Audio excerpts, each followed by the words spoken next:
Hampton is on the verge of having its third cannabis retail shop with a proposal to convert a former lingerie store on Whitney Avenue into a cannabis facility. This new shop would join two others already approved for the area, all within a 3-mile stretch on Route 10. The proposed site is the former Lady Olga's Lingerie at 3490 Whitney Avenue. Maryland-based Janai LLC has submitted an application to the Hamden Planning and Zoning Commission to repurpose the 1,200 square foot space.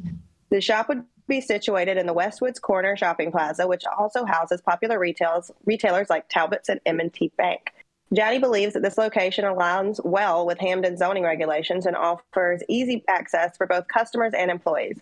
The PZC has scheduled a public hearing on this application for September 24th. A traffic study included in the application suggests that the new cannabis facility would have a minimal impact on local traffic. It estimates an increase of about 29 vehicle trips during weekday rush hours and 35 additional trips during peak weekend times. The report indicates that any traffic delays would be limited. Hamden has already greenlit 2 cannabis retailers at former sites of Keating Bros Motors and P&M Fine Foods, although neither has opened yet. With this new proposal, the town is looking to expand its cannabis market significantly. Statewide, Hartford County boasts the highest concentration of recreational marijuana dispensaries, and New Haven has approved 5 retail establishments, with 2 currently operating. The CEO of Fine Federal Dispensary, Ben Zacks, noted that the sheer number of approved shops in the New Haven area raises questions about market demand.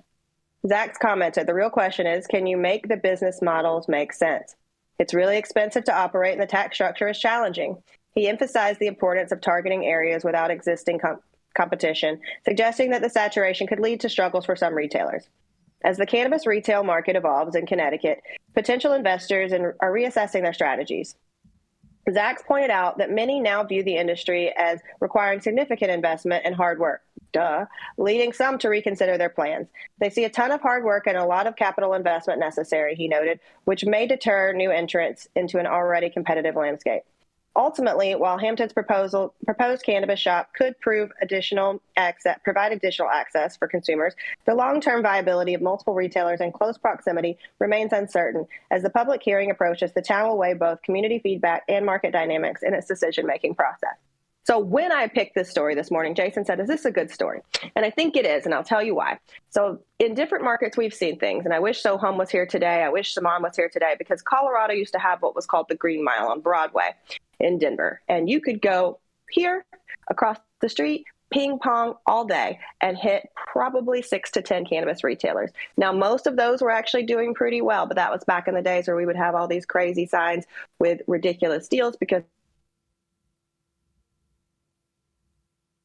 Why do we lose her audio? Where the fuck happened here? Your audio dropped. Your audio dropped. So go back to all these deals. Okay. Had all the deals. We could ping back and forth on a street. Most of them did well for a while. And then as recreational came into play, some of them died out and the bigger ones stayed around, right? We've also seen Santa Ana, which was ridiculous. They just said, there's no undue concentration. I think it's interesting that there are 3 shops within a 3-mile radius, none of which have opened yet. So I think it'll be interesting to see.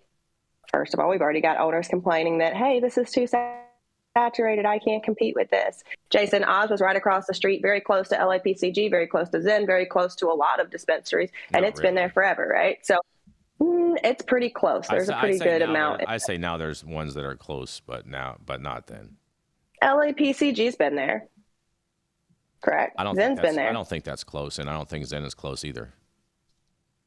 I think it's close, but okay. Anyhow, we'll look at the radius. Within 3 miles, there are 3 shops. None of them had opened yet. I think that it's interesting for the zoning, and I think that it's interesting when they listed the other shops in this area. Talbot's is, for those of you that don't shop in upper middle-aged women's clothing, you probably haven't been to a Talbot's. I've been with my mom, so I know exactly what Talbot's is. So I think maybe this is speaking to the fact that they're trying to play on the upper middle class, older demographic. So we'll see what happens and see if there's in fact room enough for all of these shops to win. And if we should have buffer zones that keep shops a certain amount apart. So I'm going to throw it back to you guys, but I think it's interesting when we're looking at zoning and looking at some jurisdictions that are making very, very stringent regulations and others that are kind of letting these guys stack on top of each other, like Burger King and McDonald's on the same corner. Are the locals upset about the lingerie store gone? Like maybe they should incorporate that show a little unity. I don't know that first of all, unity in the community is amazing. Second of all, most places have regulations that say that you can't have sexualized things in retail cannabis. No, that's just California. We're talking about New England right here. Remember, they actually approved. It didn't go through because they couldn't figure out. Oh yeah, I forgot about that one. They couldn't get their money. Yeah, blunts and boobs and blunts. that in Massachusetts? Yeah, in Massachusetts. Yeah, so this is Connecticut. What a asshole thing to do. Yeah, fair enough. I think Connecticut is probably a little more conservative than the population in some parts of Boston that might want boobs and blunts. But no, I think it seems like the lingerie store went out of business. So maybe the population has aged out of their skimpy lingeries and into some pre-rolls and gummies. I mean, I shouldn't speak on this because I don't want to give away my secret sauce back here in in my household. But as the lone woman on the show left today, I mean, do you buy your undergarments online, or do you actually go into the store now?